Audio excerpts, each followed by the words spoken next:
Hello guys, magandang araw, magandang gabi sa inyong lahat kung saan mang lupalop ng mundo.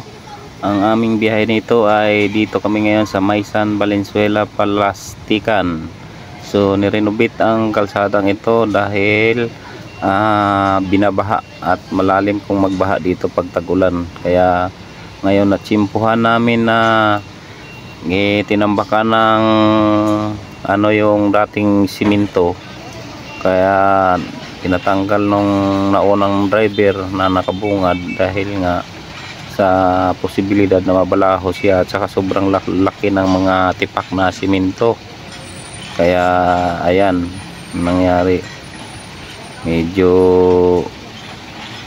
pinahukay uli at medyo malapit na matapos nung aming hinuhukay dahil nung nadat na namin tinatambakan tapos pinapahukay uli dahil nga hindi kaya ng truck na daanan gawa ng mababalaho nga daw siya. Kaya yun pinahukay uli at nagkaka-traffic na dito sa aming area.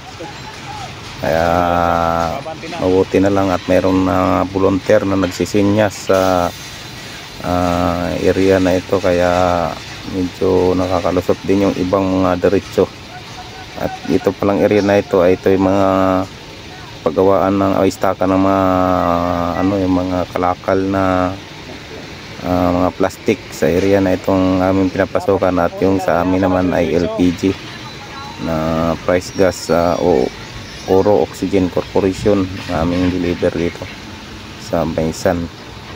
Kaya pag matapos siguro to at maluwag na to. Ngayon medyo naghirap pa kami nito dahil nga sa nirenovate pa ang daan.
Dami na rin pala doon.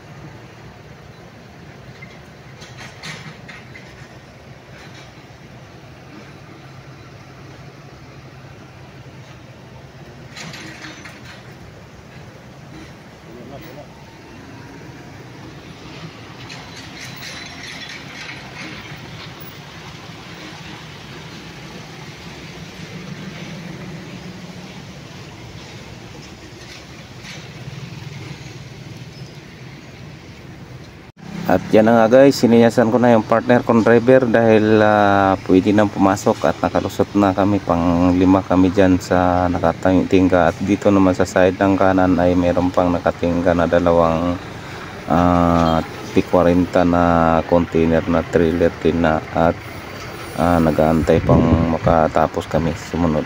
So ayan guys, medyo okay na at medyo pag matamaan nga ng malalaking bato ay talagang tatalbukin yung gulong, parang kinalsuhan kasi may mga sirang simento na malalaking tipak na nilagay nila, tinambak nila. Kaya guys, hanggang dito na lang. Maraming salamat sa inyong lahat. Thank you, God bless all.